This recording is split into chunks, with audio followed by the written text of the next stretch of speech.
Have we just witnessed the spark that ignites Alberta's final break from Canada? Because what Danielle Smith just did isn't a policy change. It isn't a speech. It's a historic move, and it could mark the beginning of Alberta's road to full-blown independence. The question is no longer if Alberta wants out, it's how fast they're preparing to do it. Danielle Smith has just unveiled what some are calling Alberta's most radical shift since joining Confederation. And she didn't mince words.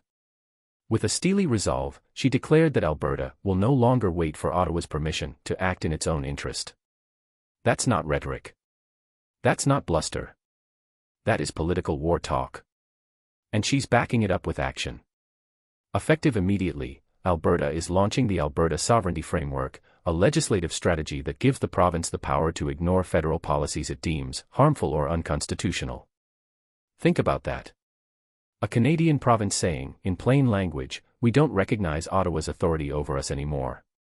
You don't need to be a constitutional scholar to know what that means. It's the foundational play in a separation movement. Smith has also formally created the Alberta First Committee, a powerful, unelected body designed to override federal directives, fast-track provincial independence policies, and prepare Alberta's economy, infrastructure, and institutions for full autonomy. This isn't theory. It's real, and it's already operational.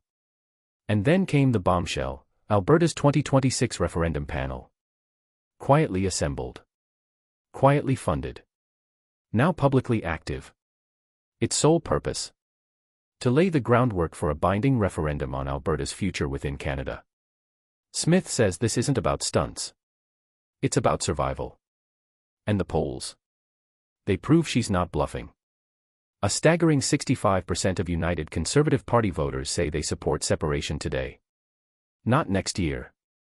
Not in theory. Today. The broader population. Over 30% and climbing fast. But internal government polling leaked to several journalists pegs that number much higher, 37% and surging.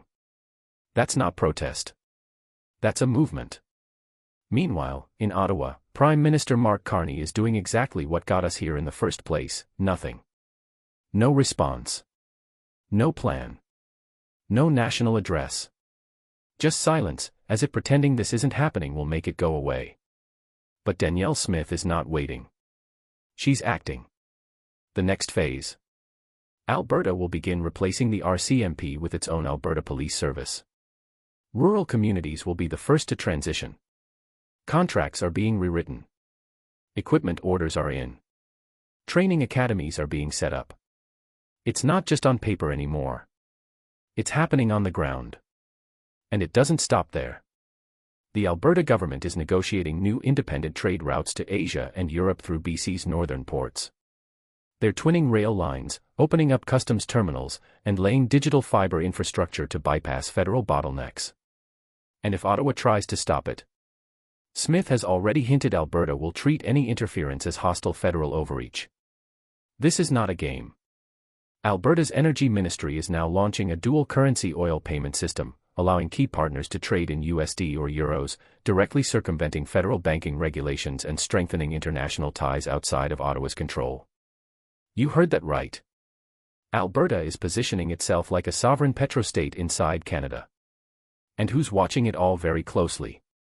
Washington. The U.S. Energy Department has reportedly held exploratory meetings with Alberta officials about direct oil trade agreements if Alberta goes independent.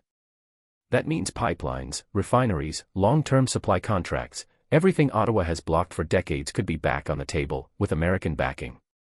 This isn't fiction. This isn't fantasy. This is unfolding in real time. And here's what nobody in the federal media wants to say out loud: Alberta has already crossed the political Rubicon. The policies now being passed and implemented are not compatible with remaining a province in a fully centralized Canada. And yet, Ottawa continues to push its agenda. C-69, the so-called No More Pipelines Act, is still in force, crippling Alberta's economy. The emissions cap. Still active. The federal ban on tankers off BC's coast. Still choking export access.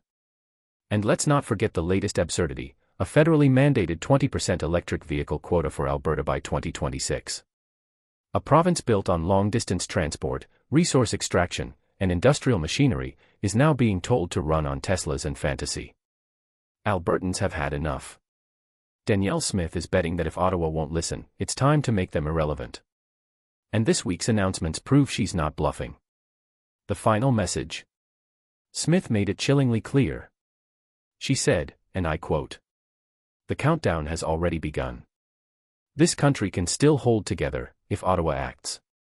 But if it doesn't, we will do what's necessary for Alberta to thrive. With or without Canada." And just when you think the fuse couldn't burn any faster, Danielle Smith lit another match.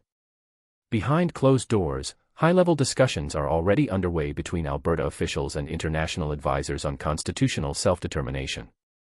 Leaks suggest Alberta is exploring models based on Scotland, Catalonia, and even Greenland, regions that have all flirted or fought for independence. Quietly, Alberta is building the legal, economic, and administrative scaffolding to stand on its own. And what about Saskatchewan? Premier Scott Moe isn't standing still. In a joint press conference last week, he openly backed Alberta's right to control its own destiny.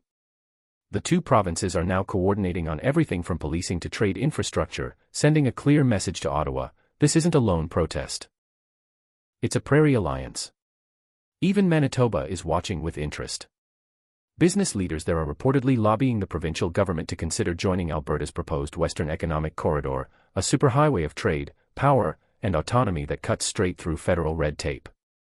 This isn't just policy. This is a realignment of Canada's political geography. And unless Ottawa wakes up, it might be permanent. So here we are. A province that once led Confederation in economic power now sees its only path forward as leaving it behind entirely. A premier who no longer asks Ottawa for permission. A people rallying around the idea of independence, not out of ideology, but out of necessity. Alberta has stepped onto the road that leads to separation. The only question now is, who's going with them? And will Ottawa finally wake up before it's too late? Stay with us, this story isn't over. It's just getting started.